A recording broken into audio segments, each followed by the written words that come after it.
As a huge Monogatari anime fan, the way this anime is clearly going to be structured is just everything that I love. Having Mai's arc seemingly wrap up with the preview indicating we're going to be focusing on another character for her kind of supernatural adolescent syndrome arc is exactly what I like to see. I actually thought this whole disappearance with Mai would last the entire season, but the fact that people now remember her by the time episode 3 wraps up, that is amazing to me, and that's why I like the Monogatari franchise, because character arcs don't overstay their welcome. They have this significance to the story, but once it's wrapped up, they're just back into the overall cast while we focus on other characters. This was an amazing episode. Seriously, I don't have a major complaint for this show right now. The way these characters and just this world is functioning is so damn great. Starting the episode off very much focusing on sleeping, which at first I thought, we got Sakta. Of course, he's not going to want to sleep next to Mai because this is probably like everything he's ever wanted, so he's not going to waste his time sleeping. But as the episode starts getting going and you're seeing like, okay,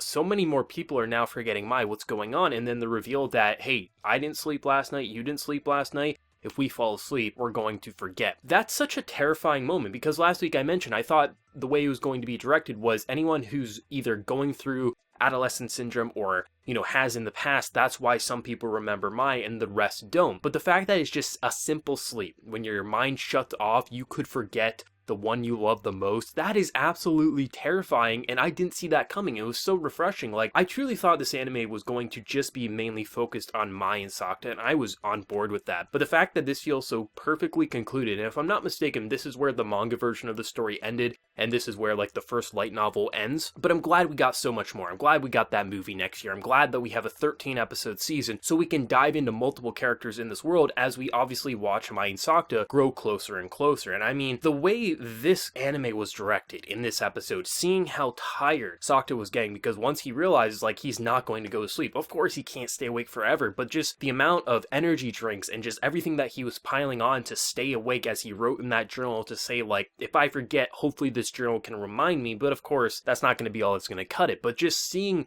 the lines underneath his eyes, how just like they were directing scenes where you were actually seeing it blur, like he was about to pass out, like with what the character was seeing. It was such a nice touch. Like, they didn't have to go as overboard as they did with really selling us on how exhausted he truly was, but it made it so much more believable, and you felt so much more of a connection to this guy, because holy hell, look at the extent he's going through. You can say, well, he's just staying awake, but it's the fight to stay awake so he doesn't forget the one that he loves, and that is so damn romantic and heartbreaking. And like, when you obviously know he's gonna have to pass out with Mai's help this time, like, there was something about that. Like, it just felt so different from a lot of romances, at least as of late in anime, because this is a girl who realizes like, I can't keep him awake forever, but I appreciate the time I have with him. That was just, there was something so mesmerizing about that, and just how he's trying to remember, and just the way he does remember, and he confesses his love to the school because he's kind of changing the atmosphere, something he was fighting against all along. And when Mai finally returns, people recognize her. Like, this is like the perfect way in 3 episodes, properly paced, to tell a love story. And obviously this love story is going to continue, but there was something so perfect about the pacing, how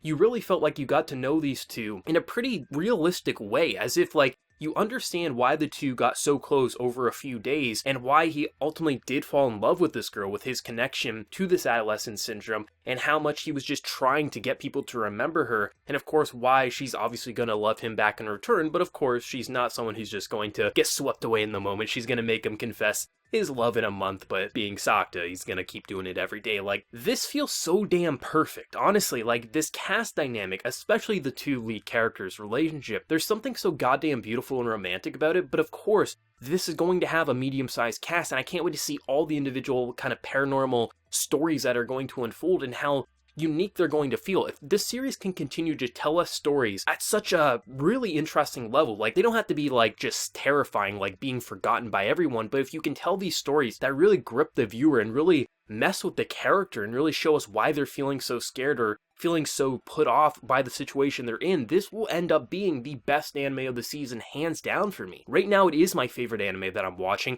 but a lot can change, obviously, in another 10 episodes. But I really think with what we saw with this first arc, if the quality remains as consistent as it currently is, with Sakta's voice actor going as extreme as he does, Mai's voice actress, just the overall presentation and directing, this will be one of the best anime of the year. hands down. I haven't been this gripped by a series in terms of a romance-like element with kind of mystical elements scattered throughout in quite a while, but this one, I'm putting all my hope in this one. I really hope it doesn't disappoint me by the end because I am loving with what we're seeing. The character relationship is just so goddamn beautiful. I love how there's just these moments where you're just like, oh man, you kind of feel that like he's confessing his love in front of the school, but then it turns around and becomes this really romantic scene. There's so many just individual lines that get said that are just so goddamn cute, like how Mai's trying to teach Sakta about his lesson and then like she slaps him in the head with a rolled up book there. Like there's just so many moments where you just feel like these actually feel like goddamn teenagers having a romance here, and just like the fact that the only thing he would want as a reward is a goddamn date. This guy's a gentleman. Honestly, he has his perversions, but I love how the perversions are never overplayed. It's more of like this kind of flirtatious kind of commentary. This series just makes me goddamn happy, and when it was trying to make me sad in the episode, I was feeling a little sad, and just keep on this path. Honestly, this episode was fantastic. The relationship is phenomenal. The voice actors killed it in this episode. I can't wait to see where the next arc is going to take us. Let me know whatever you're feeling of the series down in the comment section below. Did you love it? Did you hate it? Your favorite moment? Let me know. And be sure to like the video if you did enjoy, and also hit that subscribe button if you want to see more content from me in the future. But until next time, everyone, please take care and have a good one.